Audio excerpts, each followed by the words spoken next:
வணக்கம். செல்வகுமாரின் அதிகாலை வானிலை ஆய்வறிக்கை. அதிகாரப்பூர்வ வானிலை அறிக்கைக்கு இந்திய வானிலை ஆராய்ச்சித்துறை அறிக்கையை பார்க்கவும்.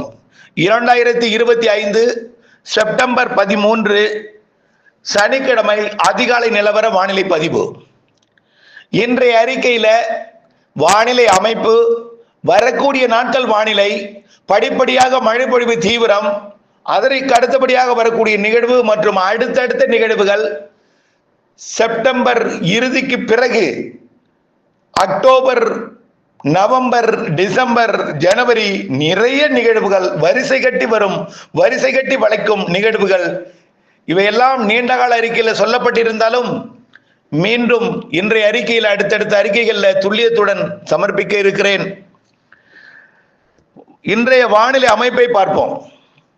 ஆந்திர பிரதேச நேற்றைக்கு மழைப்பொழிவு பார்த்தீங்கன்னா நாம எதிர்பார்த்தது போலவே கடலூர், விழுப்புரம், மயிலாடுதுறை மற்றும் அதற்கு உள்ளே அரியலூர் முதல் மழை, நல்ல மழைப்பொழிவு உள் மாவட்டங்களிலும் ஒரு சில இடங்களில் இருந்தது. இது எதிர்பார்த்த தீவிரம். கடலூர் மற்றும் புதுச்சேரியை மையமாக வைத்து விழுப்புரம் மாவட்டம் முதல் மயிலாடுதுறை மாவட்டம் வரைக்கும் எதிர்பார்த்தோம். நல்ல மழை கொடுத்திருக்கிறது. இப்பொழுது வானிலை அமைப்பை பார்த்தீங்கன்னா ஆந்திர பிரதேசத்தின் வடக்கு கரையோரத்தில் நீடித்துக் கொண்டிருக்கூடிய காற்றழுத்த தாழ்வு பகுதி மிக மெல்ல நகரும் மேற்கு நோக்கி.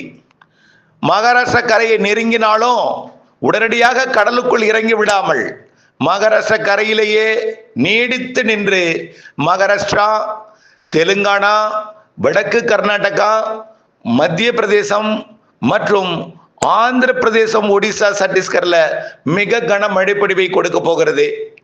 நிறைய மழை, நீடித்து நின்ற மழை. இந்த நிகழ்வு அங்கே அமைவதன் காரணமாக தமிழ்நாட்டிற்கு எப்படி மழைப்பொழிவை ஏற்படுத்த போகிறது என்பதை பார்ப்போம். இன்றைக்கு தமிழ்நாட்டிலே தென் மாவட்டங்கள்ல ஓரிடங்கள் மழை வாய்ப்பு இருக்கிறது. வெப்பசலன இடிமழை. இன்றைக்கு தேதி 13ஆம் தேதி மதுரை, சிவகங்கை. நாம ஏற்கனவே சொன்னோம், எந்த நிகழ்வு வங்கக்கடலில் உருவானாலும் மேற்கு காற்றோட வேகம் அதிகரிக்கும்.